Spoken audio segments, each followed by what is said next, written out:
1, 2, 3, 4, 5, 1, 2, 3, 4, 5, 1, 2, 3, 4, 5. Qui peut me dire s'il me reçoit ou pas?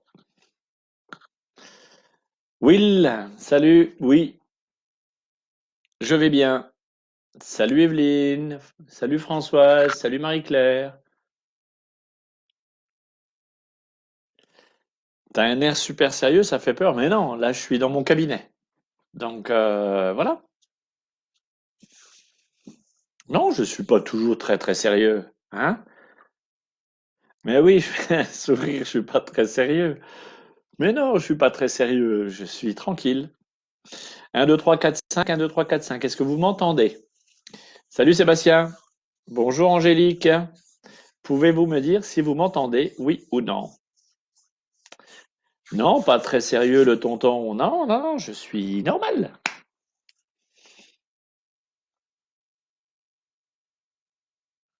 Tout le monde m'entend?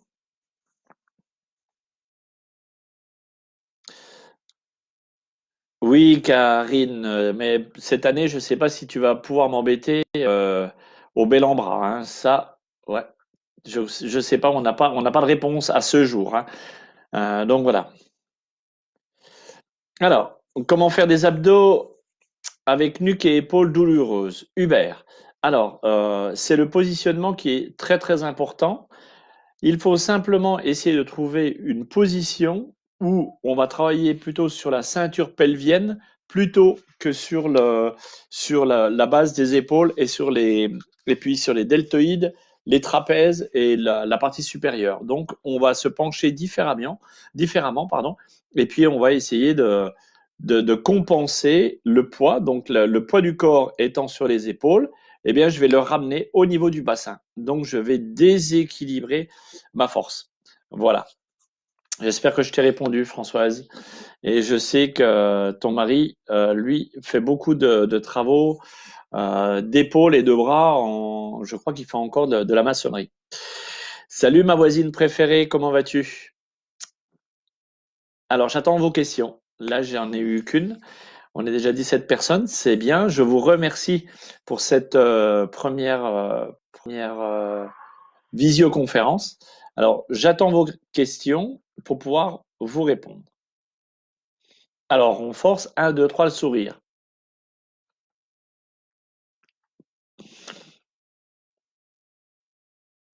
Alors, là pour l'instant, j'ai pas de questions. Y a pas. Est-ce que tout le monde m'entend? Est-ce que tout le monde va bien? Est-ce que tout le monde est là?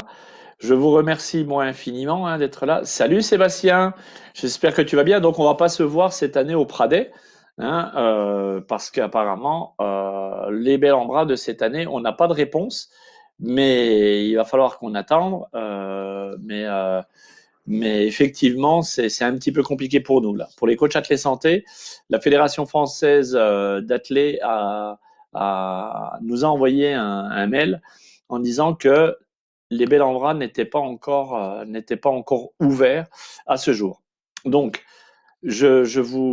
pour vous qui êtes licencié FFA, vous savez que vous avez une promotion pour être dans les clubs FFA et dans les clubs belles en bras de toute la France. Christelle, je te remercie à nouveau d'être là. Ben, dis donc, alors l'activité physique, le télétravail, maintenant, avec moi, c'est juste un bonheur. Julie, on se voit quand? Ben, tu sais, tu as 2 étages à monter. Donc, simplement. Alors, j'attends vos questions. Je n'en ai eu qu'une pour l'instant. Donc, posez-moi vos questions et je suis prêt à vous répondre.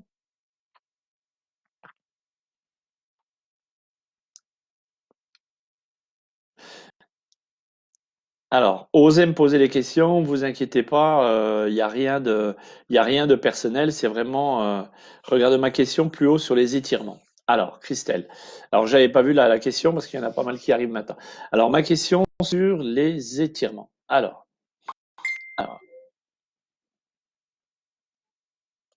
ok. Alors, je verrai.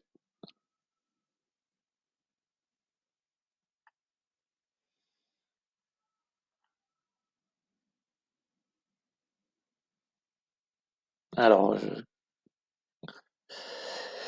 Christelle, je ne vois pas ton. Oui, on t'entend, mais j'ai pas ta question, Christelle. Alors, est-ce que tu peux me dire? Regarde ma question plus haut sur les étirements. Je ne vois pas. Comme je travaille beaucoup, comment commencer les séances? Les séances, on les commence toujours pour répondre à Will. Et j'attends ta question, hein, Christelle. Remets-la moi que je puisse bien voir. Comment travailler les séances? Les séances, on les commence toujours par de la qualité, donc toujours par un échauffement. L'échauffement doit être doux et régulier. On va travailler déjà sur les parties, ou pas, on peut travailler sur les parties supérieures, les parties du milieu et les parties inférieures. On s'échauffe déjà ces parties-là pour enfin mettre en activation les muscles pour que on va étirer un muscle pour qu'il soit 100% efficace avant de faire un exercice juste derrière. Donc le muscle, c'est comme, alors je dis toujours à mes athlètes, c'est toujours à peu près la même chose, c'est comme un élastique. Un muscle, c'est ni plus ni moins qu'un élastique. Si, quand vous prenez un élastique et vous tirez comme ça, il risque de casser. Eh bien, si vous prenez un élastique et que vous l'étirez doucement, à plus vous l'étirez, à plus il s'agrandit et à moins il a de difficultés. Donc voilà. Donc les muscles, c'est la même chose. On doit toujours, dans tous les milieux sportifs, on se doit de s'échauffer avant. Voilà. J'espère que j'ai répondu à ta question, Will. Le rôle des étirements, leur importance et quand les faire. Alors moi, je viens du 400 mètres haies. Donc j'ai fait du 400 mètres et toute ma vie, j'ai fait des championnats d'Europe, j'ai fait des championnats du monde, j'ai fait des championnats de France, pour faire dans un sens différent des autres.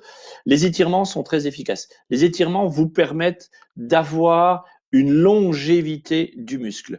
Plus un muscle est drainé, c'est-à-dire en vascularisation, plus un muscle aura de l'oxygène et du sang, plus il sera étiré, plus il sera efficace. Ça, c'est vraiment quelque chose d'important. Plus vous serez étiré, plus vous serez efficace. On voit beaucoup, alors sans aucune critique bien sûr, hein, jamais, hein, on voit beaucoup de coureurs, pardon, courir plutôt assis. Eh bien, c'est parce qu'ils n'ont pas la fluidité, l'aisance et la poussée. Donc, on a un dos qui est complètement restreint, on a des ischio-jambiers qui sont hyper tendus et on a un centre de gravité qui est hyper bas. Moi, je pense pas, j'en suis quasiment sûr, moi qui viens du 400 mètres haies, comme je vous le disais, on a besoin d'étirer les muscles. Plus les muscles ils seront étirés, plus ils seront efficaces. Je termine là-dessus pour dire que il vaut mieux faire une séance d'étirement qu'une séance de fractionné. La séance de fractionné, c'est une séance, écoutez-moi bien, une séance d'étirement équivaut à une séance de fractionné. C'est complètement sûr. Tu, tu conseilles combien de séances? J'espère que j'ai répondu à ta question, Christelle. Alors, une autre Christelle, tu conseilles combien de séances de sport par semaine pour des résultats rapides et durables? Quel type d'exercice? Plus de cardio que de renforcement musculaire. Alors, de deux choses l'une. Qu'est-ce qu'on va chercher? Il faut déjà se poser la bonne question. Est-ce que je suis en forme? En forme, c'est-à-dire que je suis pas en prise de poids, je suis pas assujetti à une pathologie, je suis hyper en forme. Alors là, je préconise un programme d'entraînement. Par contre, maintenant, je suis un petit peu en surpoids, je veux me remettre à l'activité physique et puis j'ai envie de me sentir bien dans ma peau. Alors là, je déconseille les séances cardio. On va travailler plutôt sur des séances longues pour taper dans les fibres lentes et puis essayer de casser tout de suite la fibre blanche et la fibre rouge. Alors nous, ce que moi je vous propose, c'est de travailler simplement en série longue, répéter et répéter et répéter des séances pour taper dans le tissu adipeux, c'est-à-dire que on va taper directement dans la graisse. C'est pas beau à dire, mais voilà, c'est réellement ça. Donc, si je suis dans une volonté de perte de poids, par exemple, ou de perte de oh, graisse, c'est pas beau, de tissu adipeux mal proportionné, c'est-à-dire sur les hanches ou sur les fesses, eh bien, je vais faire plutôt des séries dites, entre guillemets, d'aérobie plutôt que de fractionner. Je ne ferai pas du tout de séance de fractionner. Par contre, pour se remettre à l'activité, oui, on peut mélanger activité physique cardio, activité physique lente et cardiovasculaire, cardiopulmonaire, et puis une activité qui va vous permettre de vous sentir relativement bien. Voilà, j'espère que j'aurai bien répondu à ta question, Christelle. Question nutrition. Que me conseilles-tu, donc Marie-Claire, question nutrition, que me conseilles-tu après l'allaitement pour ne pas reprendre mes kilos perdus? Parce que pour l'instant, la puce me sèche et j'ai 3 kilos de moins qu'avant. Alors, moi, ce que je peux te proposer, c'est surtout, alors, je comprends hein, quand tu me dis avant la grossesse et pourtant je mange. Oui, je mange, mais je mange quoi? Je mange quoi? C'est surtout ça qu'il faut se poser comme question. Qu'est-ce qu'il va falloir faire pour bien se nourrir? Bien sûr, l'enfant a pris beaucoup de place et il a consommé un maximum de protéines. Moi, je pense que il va falloir faire, il va falloir faire un ratio dans ce que tu as déjà consommé et dans ce que tu dois consommer. La première des choses, pour moi, il va falloir que tu, que tu te réalimentes correctement. La puce, je ne sais pas si tu l'allaites ou si tu l'allaites pas, ou bien si tu lui donnes le biberon, mais quoi qu'il en soit, il faut impérativement que tu, que tu, toi, te nourrisses différemment de quand tu étais enceinte. Voilà, j'espère que j'ai répondu à ta question. À domicile, nous n'avons pas l'œil, alors Evelyne, à domicile, nous n'avons pas l'œil du maître pour nous si nous ne sommes pas bien positionnés et quand les exercices sont même efficaces. Alors, oui, je comprends hein, ce que tu dis, Evelyne. Dans mes cours, moi, je suis toujours présent et je suis toujours dans la correction. Euh, la correction, elle est importante quand effectivement il y a l'œil du coach. Moi, c'est ce que je préconise toujours. Là, je suis un petit peu frustré avec les lives, hein, on est bien d'accord. C'est pour ça que je passe du temps à vous expliquer. Les exercices, il est important de se rendre compte que les exercices ne doivent pas faire mal. Vous ne devez jamais avoir mal. Ça n'existe pas. Alors, que vous ayez, j'aimerais qu'on puisse avoir ce discours ensemble. Que vous ayez la sensation d'avoir travaillé, c'est une chose. Que vous ayez senti les muscles profonds être présents en se disant, bah tiens, je ne pensais pas que j'avais des muscles ici. Je préfère qu'on me dise, j'ai senti ces muscles-là, plutôt que de me dire, j'ai mal. J'ai mal aux abdominaux, j'ai mal à mes grands, j'ai mal à mon fessier. Alors, je vous poserai la question, est-ce que vous avez mal ou est-ce que vous les sentez? C'est différent pour moi. Vous voyez, la comparaison, elle est vraiment là, elle est vraiment, elle est subtile. Voilà. Euh, Françoise, effort avant l'inspiration. Alors, effort, inspiration ou effort avec expiration. Alors, il est important et c'est une bonne question. On est toujours à l'inspire pendant l'effort et à l'expire quand on relâche. Quand je suis, pardon, quand je suis à l'inspire, je ramène, et je vous l'ai déjà dit plusieurs fois, je ramène donc mon pubis. On pense à la, alors j'allais dire comme les Belges à la tirette, mais nous on a la fermeture éclair. Je remonte le pubis. Donc ici je suis à l'inspire. C'est comme si, imaginons, je dis voilà, imaginons que vous faites du 40 en pantalon et que vous voulez mettre du 38. Alors vous mettez du 38. Alors qu'est-ce qu'il faut faire? Ben, on va se retenir pour remonter. On est bien d'accord. Donc là ici, forcément je suis à l'inspire et j'ouvre le pantalon, je suis à l'expire. Vous voyez? Et là, il est super important que il faut inspirer quand on est à l'effort et expirer quand on relâche. Voilà, j'ai besoin voilà. J'espère que j'ai pu répondre à ta question. Alors, Sylvie, coucou Kader, j'ai des problèmes de dos et à chaque fois que je fais des exercices, ça me fait mal. Que peut faire? Alors, il est important, c'est ce que j'ai dit, et c'est une question qui est récurrente, on doit bien se positionner. Bien se positionner, moi je prends du temps, vraiment dans mes cours, je prends du temps, vraiment pour vous dire qu'avant l'exercice, il faut bien vous positionner. Pardon. Donc j'ai besoin d'avoir, je dis toujours, l'image, elle est un petit peu, elle est pas très très belle. Je dis, on retient son paix. Si je vous dis à l'instant T, retenez votre paix, eh bien forcément, vous allez contracter le fessier, vous allez resserrer le périnée et contracter les abdominaux. Là, on est sur l'exercice. Là, on est tout gainé. Dès lors qu'on est gainé, on ne peut pas avoir mal. J'ai mal au dos si j'ai un dysfonctionnement entre mes lombaires, entre la partie supérieure de mon dos, donc au niveau des vertèbres dorsales, et au niveau de mon fessier. Alors ici, j'ai comme un petit serpent, vous voyez, qui va dans tous les sens. Non, moi j'ai besoin d'être gainé. Dès lors que j'ai mes épaules, mon bassin et mes talons qui sont bien dans l'axe, et ben quand je fais un exercice, c'est tout qui bouge en une fois. Les exercices ne sont pas faits pour avoir mal. On n'a pas le droit d'avoir mal. C'est pas possible.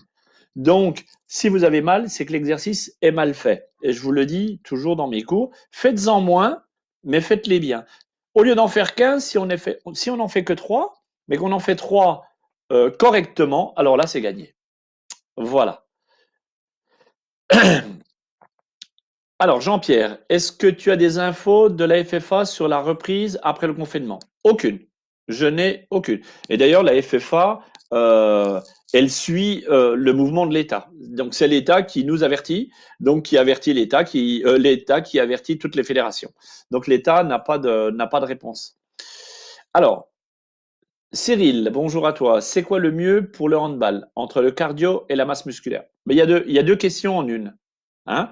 Le cardio, c'est une activité et la masse musculaire en est une autre. Alors, est-ce que tu veux prendre de la masse musculaire? Auquel cas, ça, c'est une question.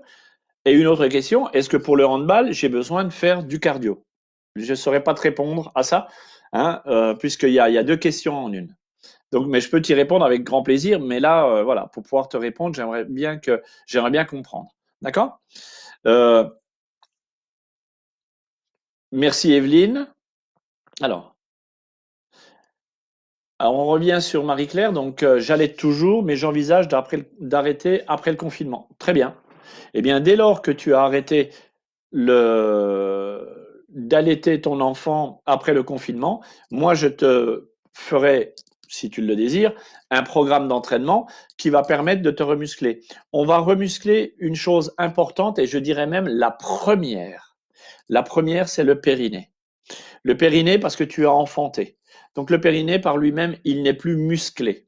Donc là, à partir de là, c'est ce que je vous ai déjà montré. Je ne sais pas si vous vous en souvenez, mais la nature humaine, elle est comme cette bouteille.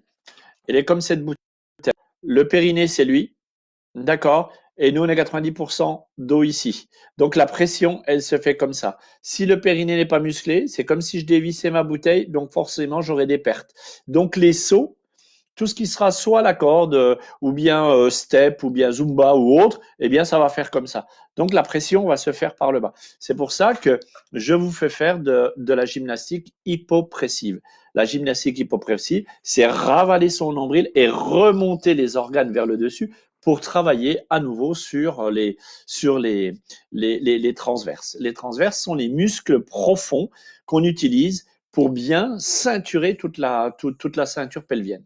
Et ça, c'est hyper important. Merci Sylvie pour ta réponse, c'est gentil. Cyril, si tu veux me reposer ta question, c'est avec grand plaisir. Alors, est-ce que Sylvie, j'ai pu répondre à ta question?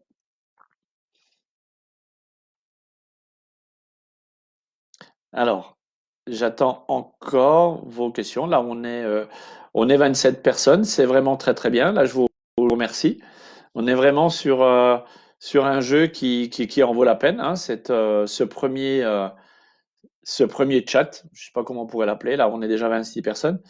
Et alors, Christelle, pendant cette période de confinement, est-ce qu'une séance d'exercice avec saut à la corde peut remplacer une séance de course à pied? Oui, oui, ça peut.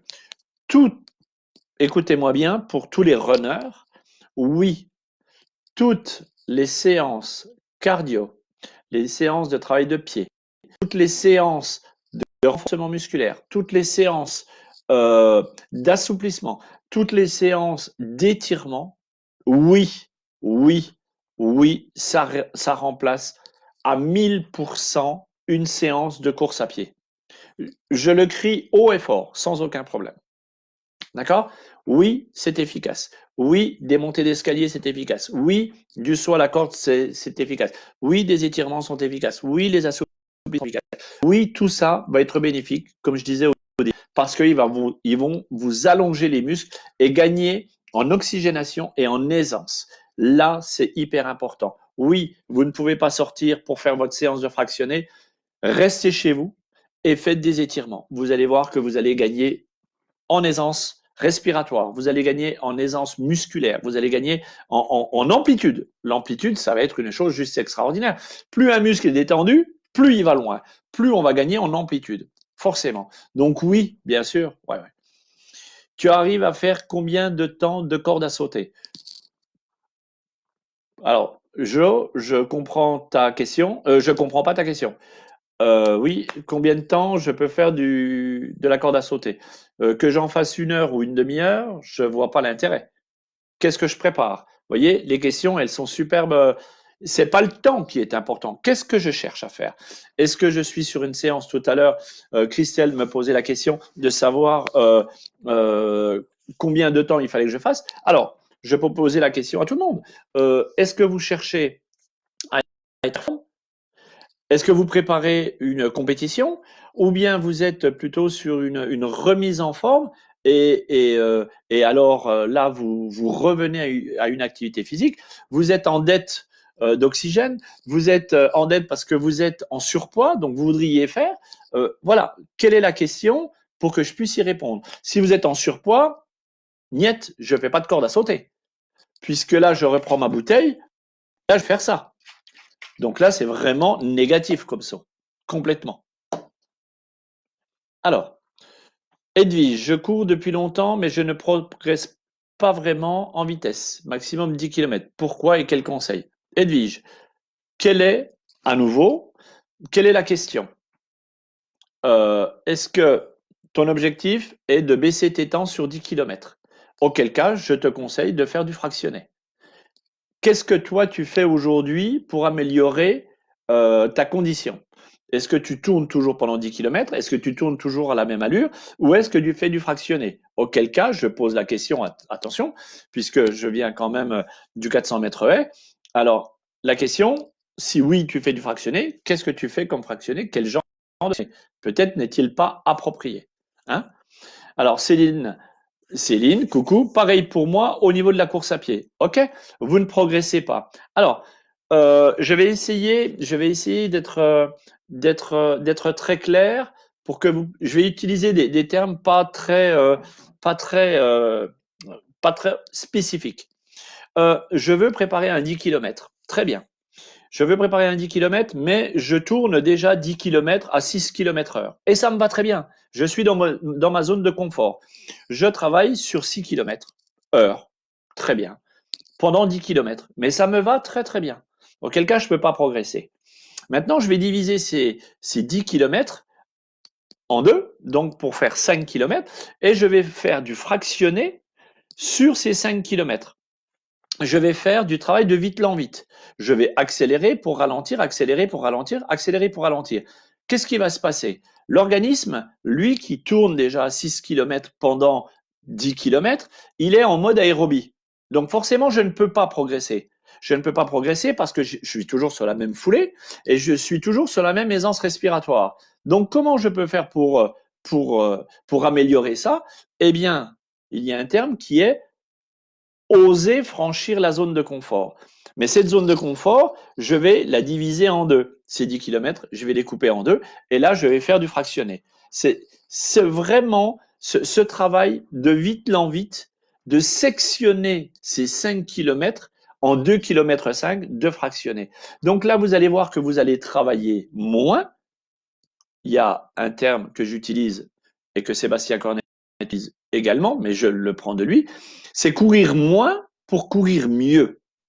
Donc, je cours beaucoup moins, mais je m'améliore. Je m'améliore au niveau de ma vitesse. Je m'améliore au niveau de mon aisance respiratoire. Je m'améliore au niveau de ma capacité aérobie. Je m'améliore au niveau de mon amplitude. Alors, tout ça, ça fait qu'un. Et par contre, là, je peux vous garantir que les temps, ils tombent tout seuls, quoi. Ça, c'est clair. Alors, Céline, ces accélérations, on les fait à plat ou en côte. C'est deux styles de travail complètement différents. Je veux progresser rapidement, alors je travaille sur les côtes. Alors là, c'est très bien. Si tu peux travailler sur des côtes, nous, sur Belfort, par exemple, je les fais travailler sur les côtes et sur les escaliers. Oui, par contre, je vais faire c'est aussi du fractionné, puisque fractionné, c'est diviser la distance. Hein. Eh bien, le fractionné en montée va être très, très bénéfique, parce on va appeler les muscles inférieurs, c'est-à-dire le quadriceps et l'ischio-jambier, qui vont vraiment être sollicités. Et surtout, une chose importante, on va apporter au cœur une dette d'oxygène. Donc là, l'hypothalamus là, va être là et il va se dire, oh là là, qu'est-ce qui se passe? Je comprends pas. Avant, elle me faisait courir et j'étais super à l'aise. Et maintenant, elle me fait faire des côtes et puis je suis plus en aisance aérobie, mais je deviens en deuxième filière énergétique qui est la filière anaérobie lactique. Alors là, oui, ça devient difficile. Eh bien, au lieu de faire 50 montées, au lieu de faire 5 km de course, eh bien, je vais faire simplement 15 fois 100 mètres de montée avec une récupération incomplète, c'est-à-dire en trottant, ça sera plus efficace. Vraiment. Je fais ça, mais peut-être pas assez de séances par semaine. Je ne sais pas, Edwige, combien de séances tu fais par semaine. Donne-moi ton temps que tu fais sur 10 km que je puisse te répondre. Cyril, pour le handball, c'est quoi les plus importants entre l'endurance et la masse musculaire? À nouveau, voilà, c'est encore deux questions. C'est deux questions. Quoi le plus important entre la masse musculaire? La masse musculaire, je ne sais pas à quoi elle va te servir sur le handball, mais par contre, l'endurance, je peux t'en parler. L'endurance, c'est tenir sur le terrain. C'est ce que manque beaucoup d'athlètes sur un terrain de foot. C'est l'endurance qu'il leur manque. Sur ton terrain de handball, oui, je pense que ça, c'est hyper efficace. Alors moi, je travaillerais deux choses. Hein, pour toi qui fais du handball, apparemment, je ferais en un de l'endurance et je travaillerais ma vitesse. En plus, en trois, je travaillerai mon aisance articulaire pour pouvoir aller de gauche à droite, pour travailler aussi le cardio. Le cardio, c'est aussi de la vitesse pour avoir une réception de balle très très rapide et tirer rapidement. Et pour pouvoir travailler l'endurance, pour pouvoir tenir de devant à derrière, de derrière à devant, de derrière à devant. Voilà. Mais il y a pas besoin, je ne vois pas en quoi la masse musculaire au handball te sert. Non, je sais pas. Je veux dire, faire 120 kilos, même pour un gardien, je veux dire, il vaut mieux qu'il soit svelte, mais par contre puissant. Puissant pour être dynamique, pour être explosif.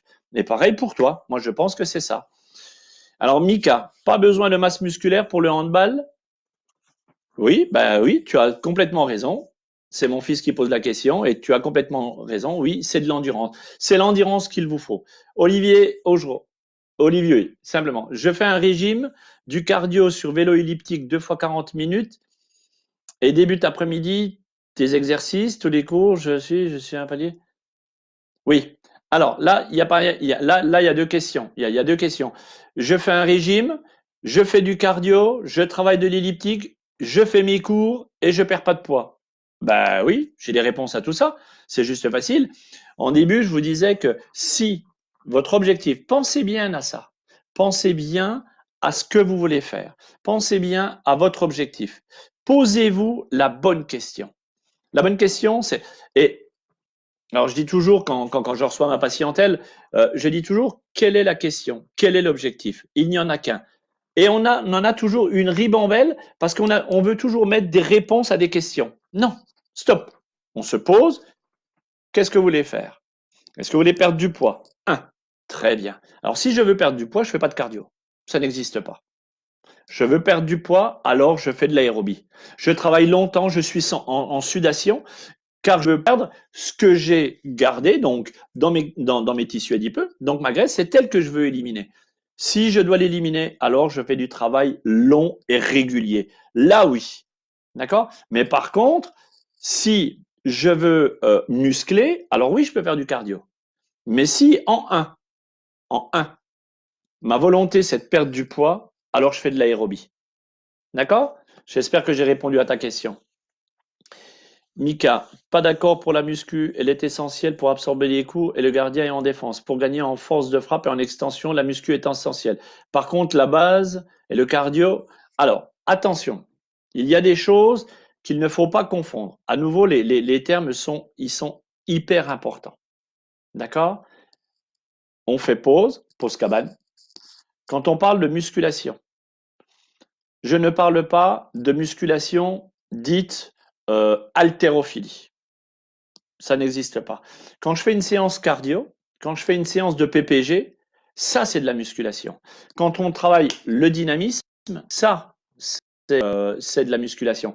Quand on parle pour un gardien, on revient pour un gardien de handball, mais bien sûr qu'il a besoin de muscu. Mais c'est de la muscu explosive qu'il a besoin. Il n'a pas besoin de prendre du poids. Attention à ce qu'on dit. C'est-à-dire que un gardien, on n'a jamais vu un gardien de but avec des bras comme ça et des jambes comme ça. Non. Mais par contre, attention, la musculation explosive, oui. Pour un coureur de 400 mètres heure, on va travailler la muscu explosive, oui. Quand un gardien de but ou même un joueur de hand a besoin de muscu, oui. Mais quel muscu alors? Eh bien, c'est ce que j'étais en train de dire tout à l'heure. J'ai besoin de musculation explosive, de sauts, de bonds, d'escaliers, de cordes à sauter. Être explosif, être dynamique, être réceptif. Ça, c'est important. Travailler le poids ne sert strictement à rien. Voilà, j'espère. Et en plus, donc, Cyril, tu dis je joue pivot. Oui. Alors là, je dis oui. Oui, je travaille mon endurance et je travaille ma forme active, c'est-à-dire dynamique, avec grand plaisir. Alors, Joël, cardio indispensable, aller-retour, défense-attaque avec le trajet le plus rapide, le plus long. Si tu défends comme allié, muscu, jambes, c'est bien, c'est exactement ce que je suis en train de vous dire. Donc, attention aux termes. Les termes sont hyper importants. Les termes sont hyper importants. Quand je fais muscu, c'est quoi? Souvent, on se dit muscu, c'est pour lever des barres, pour avoir des bras comme ça ou des cuisses comme ça. Non, je travaille la muscu explosive. C'est-à-dire que est-ce que j'ai besoin de prendre une barre sur mes épaules pour faire des demi-squats à 2 kilos? Non, je vais faire des demi-squats à 150 kilos, mais par contre, je vais les faire hyper rapides.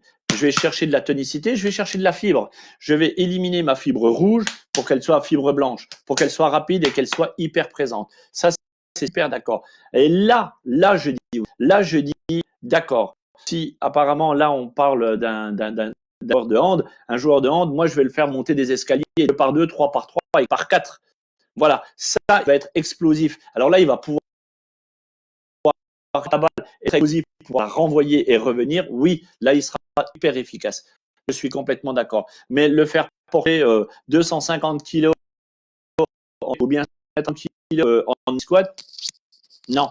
Par contre, on est obligé de muscler et d'être dynamique. C'est sûr. Bonsoir Kader, as-tu des conseils pour éviter de grignoter pendant le confinement? Oui, la nordique me manque, même si j'ai du mal à suivre le groupe. Et j'apprécie beaucoup grâce à.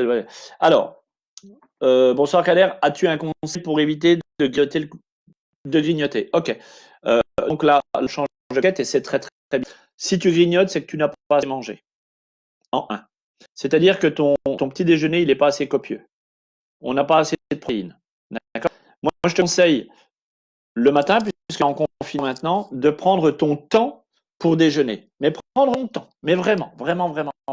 Et puis, de déjeuner le plus long possible. D'accord? Et de mettre que de bonnes choses dans ton assiette du petit déjeuner. Et tu verras qu'il y a une chose qui est juste extraordinaire, c'est que ici, au niveau de la mâchoire, on demande de qui nous donne de la force pour pouvoir mâcher. Eh bien, si, pour tout le monde, je parle, si vous conscientisez votre petit déjeuner, votre repas du haut, votre repas du soir, vous allez vous apercevoir d'une chose. C'est que si vous prenez le temps de manger au calme, vous conscientisez ce que vous êtes en train de manger et que vous mâchez au moins entre 10 et 15 fois un aliment dans votre bouche, vous allez voir que vous allez arriver à satiété. Si j'arrive à satiété, c'est que mon bol alimentaire est plein. Et donc là, je vais déjà éliminer, je vais éviter le grignotage. Je prends le temps de déjeuner, de petit déjeuner si vous voulez. Et pendant la contrainte horaire entre le petit déjeuner et l'heure de midi, par exemple, eh bien là, ça peut être une petite collation avec un fruit. D'accord? On va éviter tout ce qui est les collations sucrées, genre petit gâteau ou bien, je sais pas moi, tout c'est sucré, je sais même plus les termes. Tout ce qui est sucré, non, c'est vraiment pas conseillé. Pour éviter le grignotage, pensez à bien manger au déjeuner, pensez à bien manger au repas du midi et pensez à bien manger en fin d'après-midi. Prenez une petite collation, si vous voulez, entre 16 et 17 heures, simplement. Où donnes-tu des cours? Part sur Facebook, alors je peux faire oui, je fais du coaching personnalisé pour répondre à Edwige. Donc, tu peux me contacter sur mon site internet qui est www.lecoachsanté.com. Tu verras tout au bout une petite, il y a un onglet qui est contact. Et là, tu peux rentrer directement en contact avec moi et je pourrais te coacher avec grand plaisir. Alors Hélène, alors mal au dos et mal au genou, la surface sur laquelle je cours a-t-elle son importance? Forcément, forcément. Déjà, j'aimerais que tu me dises sur quelle surface tu cours. Très bien. On ne court pas, et ça je le dis pour tout le monde, hein. On ne court pas pour avoir mal. Courir, c'est un plaisir. Courir, ce doit être un plaisir. Si vous courez, si vous avez mal, stoppez, coupez. C'est qu'il y a quelque chose, il y a un dysfonctionnement. C'est pas possible de courir et de se faire mal. Ça n'existe pas. Courir, c'est se faire plaisir. Si vous vous faites pas plaisir à courir, c'est que vous avez un énorme problème. C'est que vous avez un problème soit de chaussures, soit de positionnement, soit un problème au niveau de la surface sur laquelle vous êtes en train de courir. Je ne sais pas si c'est sur un tapis, si c'est sur un sol souple, si c'est sur un sol mou. Je ne sais pas. Est-ce que vous avez au niveau de la colonne vertébrale une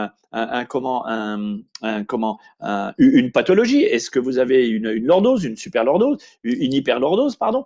Je ne sais pas. Il faudrait vraiment m'envoyer un texto, auquel cas, oui, je vous répondrai. Mais là, tout est important. Tout est important, ça c'est sûr. Parce qu'en plus, moi je suis spécialiste de 400 mètres haies. Je peux vous dire que courir, ce doit être un plaisir. Bien courir, c'est jouissif. Il faut que ça soit jouissif. Si ça ne l'est pas, alors c'est qu'il y a un dysfonctionnement. Réglez ce dysfonctionnement et vous allez voir. Prendre des baskets, il faut vraiment que ça soit une bouffée d'oxygène. Est-ce que le cardio est contre-indiqué en cas de surpoids? Donc on revient à nouveau sur la question. Oui, oui. Ma question est-ce que je veux perdre du poids? Oui. Si je veux perdre du poids, alors je travaille plutôt sur de l'endurance, sur de la marche nordique. Faites de la marche nordique, faites-en 1 heure et demie, 2 heures, faites-en 2 fois dans la semaine et faites une autre séance à côté. Vous allez voir, vous allez fondre tout seul. Vous allez fondre tout seul. La marche nordique vous permet d'éliminer jusqu'à 85% de votre masse musculaire. Après, bien sûr, vous allez faire une autre activité pour vous redynamiser. Pour toi, en l'occurrence, tu fais déjà de l'activité de renfort cardio, du travail de ballon. Donc là, ça pose pas le problème. Mais si je veux perdre du poids, si je repose encore, je me repose la bonne question. Je veux perdre du poids. Que faut-il faire? Alors là, je pose la bonne question. La bonne réponse, c'est je travaille mon aérobie. L'aérobie me fait taper dans les tissus adipeux. Les tissus adipeux sont la graisse. Donc oui, alors pour perdre du poids, je fais. Si je fais du cardio, non, ça ne fonctionnera pas. Alors oui, Hélène, je comprends le long du canal. Alors je ne sais pas où tu habites, Hélène, mais le long du canal. Chez nous, ici dans le territoire de Belfort, dans le 90 où j'habite, le canal, c'était un chemin de halage avant. Maintenant, c'est du macadam. Donc je ne peux pas répondre à ta question. Est-ce que c'est un chemin de halage en terrain souple ou bien c'est du macadam? Donc je ne sais pas. Voilà, j'espère que je vais pouvoir répondre à ta question. Je remonte sur Céline. J'espère que j'ai lu également à ta question pour le grignotage. La marche me manque, même si j'ai du mal quelquefois à suivre. Tout doit être plaisir. Tout doit être plaisir. Si vous faites une activité et que c'est une contrainte, arrêtez cette activité. Toutes les activités doivent être plaisir. Il n'y a pas d'activité où vous devez y aller en traînant des pieds, où vous ne pouvez pas suivre le groupe. C'est que le groupe, il n'est pas adapté à vous. Donc, c'est pas normal. Donc là, soit l'entraîneur ou le coach que vous avez n'est pas assez efficace ou n'a pas les yeux pour se dire ah, cette dame-là n'est pas à sa place dans mon cours, je vais lui proposer d'aller dans un autre cours. Ce qui est normal. C'est comme ça qu'on fait. On prend le dernier d'un groupe pour le mettre dans un autre groupe. moi, c'est comme ça que je fonctionne. Avec tous mes adhérents, c'est comme ça. Et même avec toi, quand je te voyais au Bel-en-Bras, voilà, je vous préviens. Et puis, j'adapte tous les cours. J'ai toujours adapté les cours pour tout le monde. Ça, c'est une obligation. On n'est pas, et je vous l'ai déjà dit dans le cadre des cours que je vous donne en live à 17 heures, on n'est pas à l'entraînement. On n'est pas à l'entraînement. Donc, c'est pas un programme d'entraînement pour viser une compétition. Non, c'est une remise en forme, une condition physique que j'adapte pour que vous vous sentiez bien. Et ça, c'est ce qu'il y a de plus important. D'accord? Alors, Cyril, on revient à toi. Ben, très, très présent, Cyril. Est-ce que faire du vélo d'appartement pourrait être bénéfique ou je suis confiné, j'ai un vélo? Ben, bien sûr. Pourquoi le vélo, il serait pas adapté? Bien sûr qu'une séance de vélo à la maison, c'est très bien. Tu vas travailler le cardio comme ça. Bien sûr. Tu vas gagner en aisance respiratoire. Le fait de rouler, bien sûr. Fais-toi des petits challenges et tu vas les gravir les uns derrière les autres. Bien sûr. Alors, on revient sur Hélène au Pré-la-Rose. Alors, le Pré-la-Rose, de mémoire, c'est du terrain souple au Pré-la-Rose. C'est bien ça, le Pré-la-Rose. Euh, euh, Maintenant, je ne sais plus.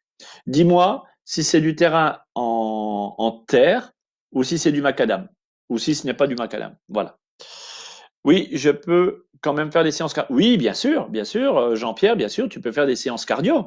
Je te conseille de continuer à faire une séance cardio en plus de tes séances euh, euh, d'aérobie. Je répète, on a trois filières énergétiques, quatre filières, mais on a trois filières énergétiques. La première étant l'aérobie. L'aérobie vous permet, alors l'aérobie, je rappelle, l'aérobie, c'est travailler pendant très longtemps à faible allure. Là, vous tapez dans les tissus adipeux, là, vous fondez. Ça, c'est clair. Ça, c'est de l'aérobie. Est-ce qu'on a déjà vu un marathonien obèse? Non. Le marathon, c'est 42 km. Je ne parle pas de l'allure, c'est quand même 42 km. Donc, on est quand même en filière aérobie. D'accord? Pour être en filière anaérobie, il faut être devant.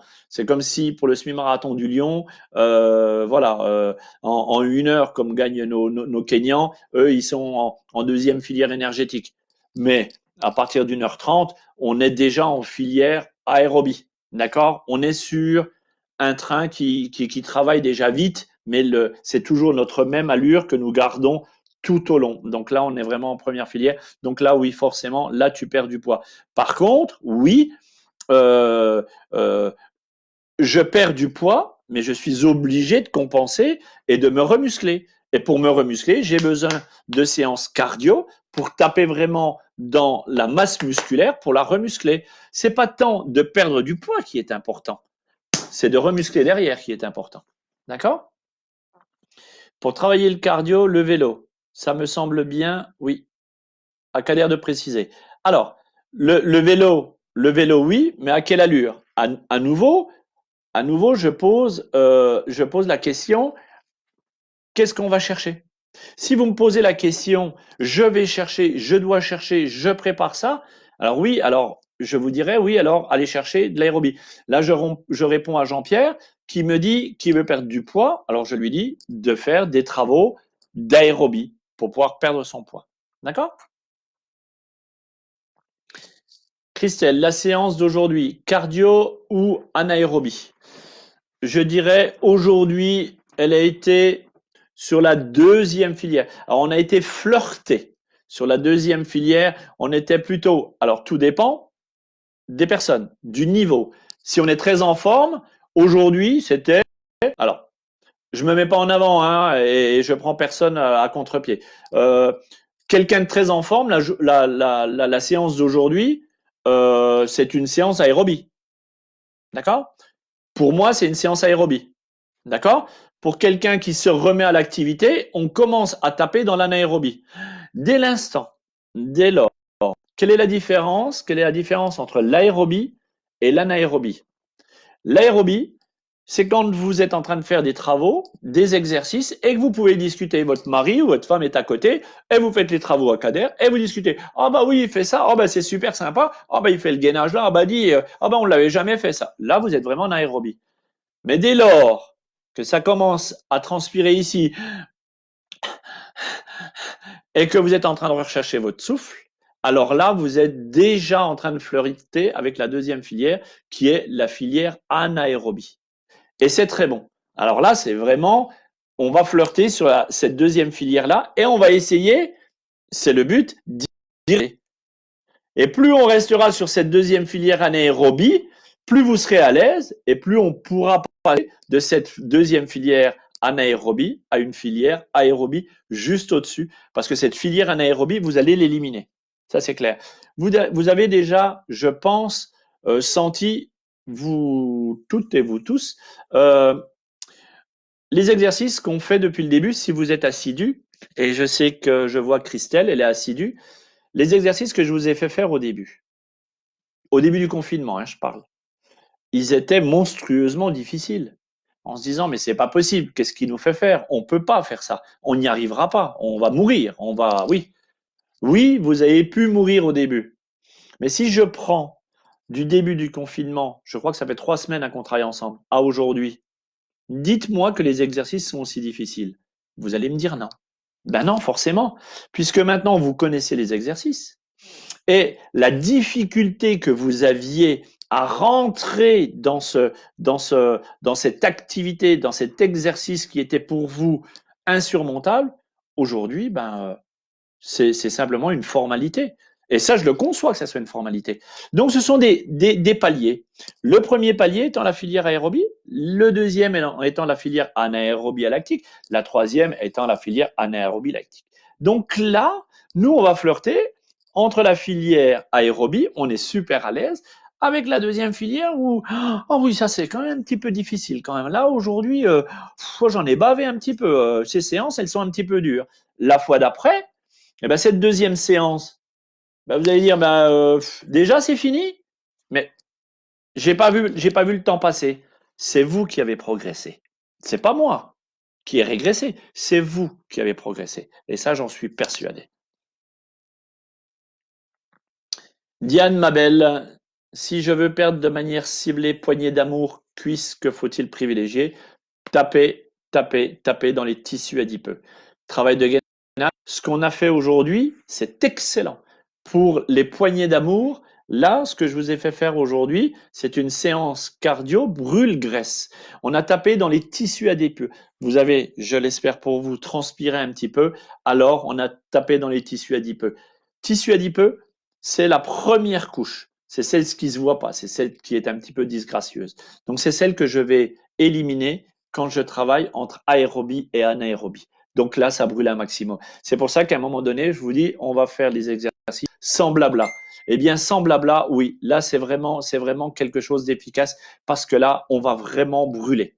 D'accord? Si je brûle de la graisse, alors je perds tout de suite de la taille et là, je m'affine. Quand je dis qu'on travaille le ventre plat et quand je dis qu'on on gagne en silhouette, c'est une réalité.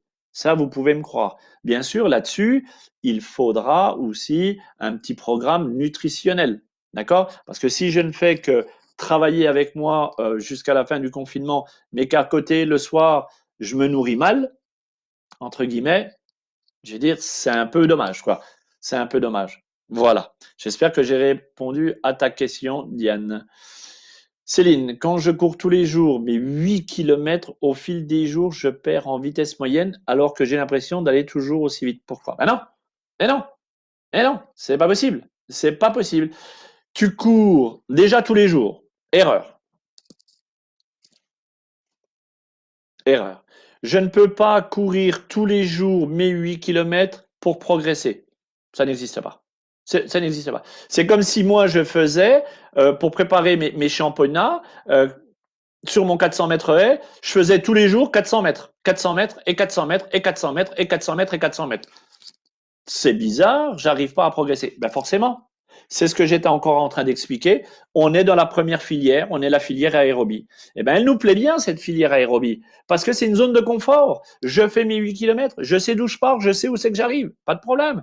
Et je le fais toujours bien, mais je me sens bien, mais je me sens à l'aise. Mais heureusement que tu te sens à l'aise. Je comprends que tu te sens à l'aise.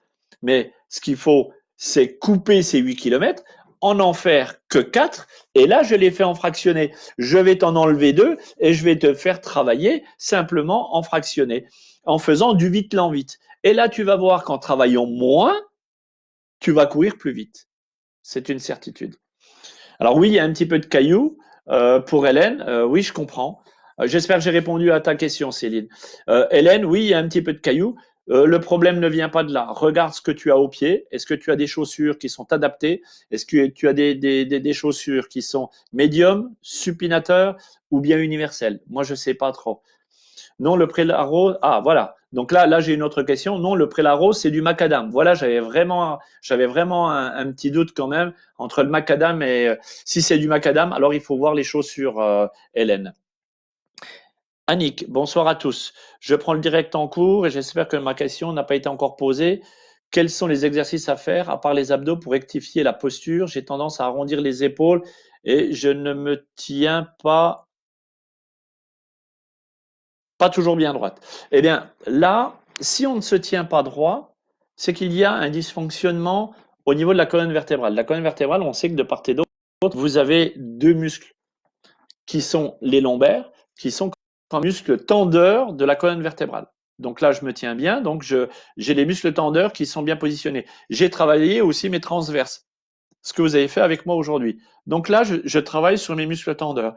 Donc, pour pouvoir travailler sur ces muscles tendeurs, on a fait des exercices déjà, je crois, la semaine dernière, en se posant sur les coudes, hein, et puis en faisant des pompes avec les mains aussi derrière. Là, je vais travailler les muscles extenseurs des dorsaux et des rhomboïdes, qu'on appelle ça. Donc là, plus les muscles porteurs de ma colonne vertébrale seront costauds, plus forcément je me tiendrai bien droit. Par contre, moi, je te conseillerais, Annick, de trouver un ballon, donc ce fameux gros Swiss ball, hein, que tu as vu en bas quand je l'ai, eh bien, il nous permet aussi de travailler la posture.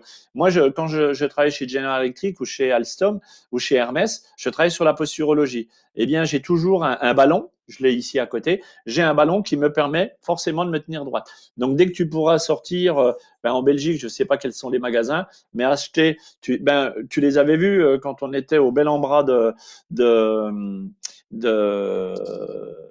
je sais plus où c'était. Annick, c'était au bel en bras de Cap de Cap-Breton, je crois. Oui, oui, c'était Cap-Breton cette année, l'année passée. De Cap-Breton. Tu m'as vu travailler avec des gros ballons, c'est ça. Merci pour tes réponses. Alors Céline, merci pour tes réponses. Non, je fais de la marche avec plaisir et je ne veux pas m'arrêter, mais tu as raison, il faut homogénéiser les groupes. Oui, ça c'est hyper important. Ça c'est hyper important. Il faut impérativement que la personne qui t'encadre, que le coach soit hyper positif avec toi pour pouvoir te faire progresser. D'accord? Donc là, il va falloir vraiment qu'il t'aide à progresser.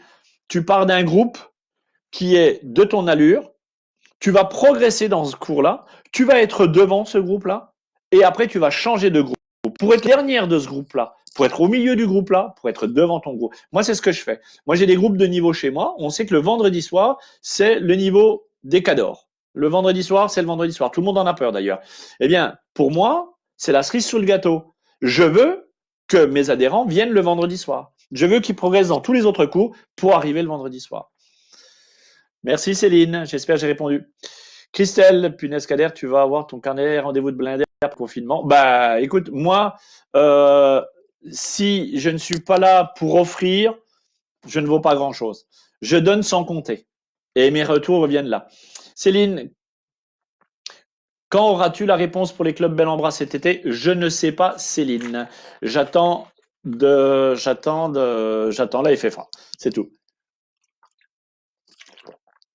Pensez à boire beaucoup, hein. Pour vous donner une idée, c'est ma deuxième bouteille de la journée. Pour vous donner une idée. Hélène, il faut impérativement que tu me donnes une réponse claire. Est-ce que tu cours sur un terrain souple ou sur du macadam? C'est tout. Alors, Diane, je m'en suis douté. Ah, Nadjé, bonjour à toi. Coucou, t'as pas de questions. Merci, Kalia, pour tes questions. Oui, c'était à Cap-Breton. Oui, maintenant, je m'en souviens, Annick, oui. Ouh là là, Christelle, quel rôle joue le mental dans la performance sportive? Ça, c'est de la bonne question. Ça, c'est de la bonne question. Le mental dans la performance sportive, il est à 110%. Il n'y a que le mental qui va vous faire vous transcender. L'entraînement, c'est une chose. L'entraînement, vous l'avez acquis avec votre entraîneur. Pas de problème. L'entraînement, vous l'avez. OK. Si bien que je dirais même, écoutez-moi bien, je dirais même que, je reçois mon coach athlète santé Christophe Cheval. Salut mon poteau, j'ai vu tes séances de Nordic Fit. T'es un fou furieux mon poteau. Hein. Alors, le rôle du mental dans la performance sportive, elle est hyper importante. Je vais vous donner, alors j'adore les images. Hein, je vous prends pas pour ce que vous n'êtes pas, mais je veux pas trop rentrer dans le jargon du compétiteur que je suis. Imaginons les Jeux Olympiques. OK? Les Jeux Olympiques. On a Christine Aron qui est aux 100 mètres, ou bien Usain Bolt, mais je prends un Français, une Française, c'est encore mieux. Je prends Christine Aron. Christine Aron qui est elle-même au départ du 100 mètres. Ce sont les Jeux Olympiques. Est-ce que vous pensez qu'à cet instant T, quand Christine Aron se met dans ses starting blocks, est-ce qu'à cet instant T, l'entraîneur sert à quelque chose? La réponse est non. Le travail de l'entraîneur a été fait en amont, avant les Jeux Olympiques. Ils se sont entraînés les deux. Ils ont travaillé sur le mental, ils ont travaillé sur l'échauffement, sur l'exercice, sur la foulée, sur le fractionné, sur tout ça. Ils ont travaillé ensemble. D'accord? Pendant une année, voire 2 années, pour qu'elle soit au maximum de sa forme. Et mentalement. Mais quand elle est dans ses starting blocks, pensez-vous que la performance va être du coach qui se trouve déjà près d'elle, ça c'est sûr, mais on est à 50% de l'entraînement et à 50% du mental. Ça, c'est indéniable. Voilà, c'est une certitude. Si vous n'avez pas de mental, vous êtes derrière. Si vous n'avez pas de mental, vous ne pouvez pas participer. Ça, c'est pas possible. D'accord? On voit bien les différences. Hein. À la Fédération française d'athlétisme, on avait fait une étude sur les athlètes français, les athlètes américains qui rentraient sur les stades. C'était assez impressionnant de voir ça et c'était vraiment constructif. Un athlète américain, dès lors qu'il rentre sur le stade, c'est pour gagner. Point. Il n'y a pas à discuter. Il veut pas être deuxième, il veut pas être troisième, il veut être premier. Ça, c'est du mental. Donc ça se travaille forcément avant. C'est ce que je fais aussi, moi, ici, quand j'ai mes athlètes de haut niveau que je côtoie et que je fais travailler sur le mental. Oui, le mental, c'est important parce qu'à un moment donné, l'athlète se retrouve seul. Il se retrouve seul, non pas avec ses incertitudes, mais avec ses certitudes. Mais à lui de mettre ses certitudes en avant que ses incertitudes. S'il commence à douter, c'est cuit. Vous voyez ce que je veux dire? Donc là, c'est super important. Alors, vous voyez, j'y peux rien. C'est mon collègue coach qui me dit la perfection, c'est 50% entraînement, 50% mental. Vous voyez, on dit la même chose. Je te remercie de ce bon mot. Il est très exactement 59. Je vous remercie. Alors, pareil, hein, postez-moi, dites-moi ce que vous avez aimé, ce que vous aimeriez pas. Je vous cache pas que vous pouvez me poser des questions en message privé ou bien aller sur mon site internet www.chanter.com. Il y a la rubrique contact. Vous me posez des questions. Je répondrai du mieux que je peux avec mes connaissances. Je n'ai pas toutes les connaissances, mais au niveau alimentaire, je peux vous orienter. Vous voyez, j'ai mis des diplômes qui se trouvent derrière de naturopathe, d'éducateur sportif. Je peux essayer d'améliorer votre quotidien et d'améliorer aussi votre état d'esprit, votre et puis booster. Moi, voyez, la bouteille est vide et pourtant j'en ai une autre en bas, donc je vois toujours le verre à moitié plein, toujours à moitié plein. Je vous remercie de premier ton François. Merci beaucoup. On va couper maintenant. Je vous attends là où je vais trop osé, mais, mais osez la semaine prochaine, pas l'année prochaine, osez la semaine prochaine, préparez vos questions et puis je tâcherai d'y répondre. Je vais prendre la dernière question. Allez, il est 21h. Claire, on dit souvent que le sport est une besoin physiologique quand on reprend le sport. Peut-on estimer une durée pour en avoir ces sensations de plaisir ou de besoin? Pour répondre à ta question, René, et ça sera la dernière. Oui, le sport est une addiction. Attention, attention. Pourquoi? Parce qu'on sécrète une hormone qui s'appelle la dopamine et la plaisir. Et je disais, je crois que je disais que courir, c'est un plaisir, c'est jouissif. C'est jouissif parce qu'on déclenche une hormone qui est la dopamine, qui est l'hormone du plaisir. Courir, c'est un plaisir. Marcher, c'est un plaisir. Faire du hand, comme on disait, c'est un plaisir. Tout ça doit être un plaisir. Alors oui, c'est une addiction. Drogue, addiction, je préfère. Alors oui, c'est une addiction. Ouais, c'est une addiction. Attention de ne pas tomber dans l'excès. D'accord? Je pense que l'excès n'a pas lieu d'être. La qualité a lieu d'être. Voilà. Merci. Je ne pensais pas que ça marchait comme ça. Et, et vous voyez là, vous me donnez la possibilité de m'exprimer, et de vous entendre. Quand je vous lis, je vous entends et ça me fait vraiment plaisir. Eh bien, on continuera l'année prochaine. Je vous attends. Ton micro, je tape sur la table. Quand je tape sur la table, Isabelle. Je vous remercie infiniment. Je vous souhaite une excellente, mais bon appétit. J'ai déjà mangé, ben, tant mieux pour vous. Je vous embrasse bien fort et je vous dis à très très bientôt. Merci pour tout. N'hésitez pas à m'envoyer vos messages privés si vous voulez bien. Je vous dis à bientôt. Ciao.